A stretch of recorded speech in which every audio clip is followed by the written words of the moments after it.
Oke guys, hari ini kita spesial dokumentasi aja. Kita akan mereview kondisi ikan koki cherry. Jadi ini tipe oranda yang cherry yang sudah 1 bulan ya kita lakukan karantina pengobatan. Jadi kita menggunakan 2 obat, yaitu antibiotik dan antiparasit yang kita berikan berkala, jadi tidak serentak. Jadi misalnya 24 jam kita berikan antiparasit, kemudian 24 jam kita memberikan antibiotik. Nah, jika teman-teman bertanya apa sih sakitnya? Jadi kemarin dia berenangnya berdiri, artinya terbalik ya, hampir berenang terbalik tetapi tidak terbalik. Jadi dia selalu ngelamun di ujung terus berdiri, kepala di bawah dan buntutnya itu di atas. Lalu kita perhatikan dia susah buang air besar, jadi dia tidak pernah buang air besar, dan tubuhnya dari kita beli itu malah mengecil. Jadi dari pertama kita mendapatkan ikan ini, tubuhnya itu malah lebih kecil.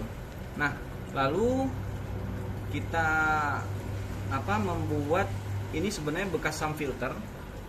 Jadi dia punya 3 chamber. Jadi chamber pertama itu kita berikan ini pabrik ya. Jadi talang pabrik, buatan pabrik. Isinya itu sebenarnya kapas dakron dan karang, batu karang jahe dan batu apung.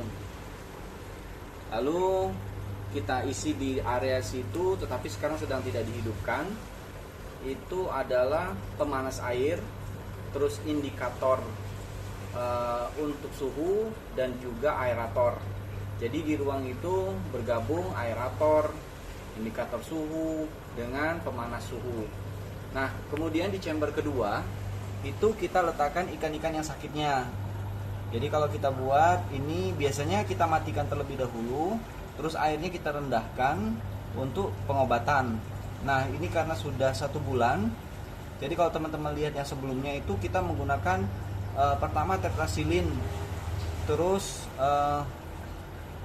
kulitnya seperti terbakar. Nah, sekarang mungkin kulit terbakar itu bukan karena obat, tetapi karena kita menggabungkan pemanas dengan dirinya. Jadi dia selalu menempel di pemanas, dan sekarang kulitnya ini sudah sisiknya sudah beregenerasi kembali.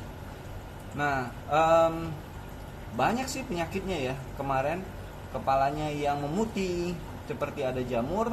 Lalu kita usahakan, karena memang katanya memang rawan ikan yang berkepala cherry ini karena lemaknya terlalu banyak di kepala, sehingga gampang juga untuk terkena penyakit. Nah, di chamber ketiga kita letakkan mesin. Jadi kalau dari atas ini adalah chamber ketiga, ini chamber kedua, dan ini chamber pertama. Jadi kalau di chamber pertama sudah termasuk dengan sistem filtrasinya. Nah, ini indikator suhu kita letakkan sehingga kita mengetahui suhu ikan. Nah, ini sengaja kita buat karena awal-awal kita menggunakan baskom. Baskom kita cuci terus kita gabungkan semuanya. Nah, dengan ini kami merasa bahwa ikannya lebih cepat sembuh ya. Jadi kalau yang kemarin memang kita alhamdulillah kita belum pernah ketika ikannya sakit, baik itu kena sisik jarum itu yang ada jamur, ada kutu yang jarum, terus pernah juga kita terkena kutu. Jadi rata-rata kita melakukannya dengan menggunakan baskom. Nah, sekarang kita coba membuat klinik kecil bagi ikan, sehingga nanti juga kalau misalnya kita dapat ikan baru, kita sudah punya tempat untuk karantina. Dan kita harap sih ini tidak sering digunakan ya. Artinya kalau kita terlalu sering digunakan nanti ikan kita sakit. Nah, dari semua ikan yang kita punya hanya dia yang sering masuk.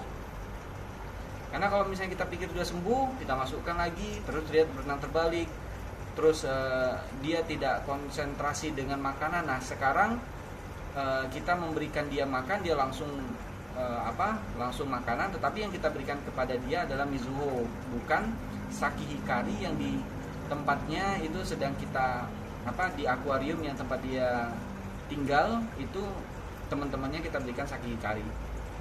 Nah teman-teman, kenapa kita kerjakan ini? Karena balik lagi kita berharap sih ikan-ikannya bisa cepat sembuh, kita bisa konsentrasi memperhatikan ikannya. Jadi dengan kaca kita bisa lihat perkembangan dari si ikan itu sendiri.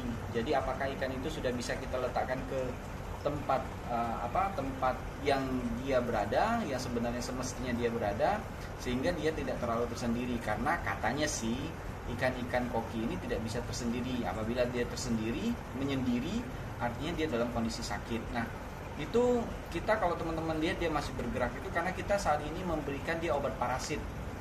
Obat parasit ini juga obat keras ya, sebenarnya obat keras, obat yang cepat. Jadi kita menggunakannya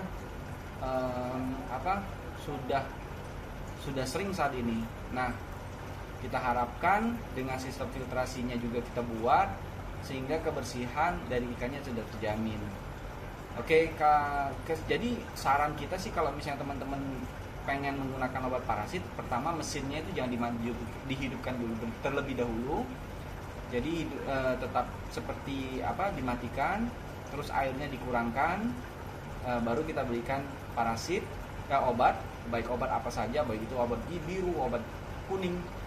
Jadi biarkan obat itu bekerja terlebih dahulu, baru nanti kita hidupkan mesin dan tambahkan airnya. Oke guys, demikianlah yang bisa kami sampaikan sore ini.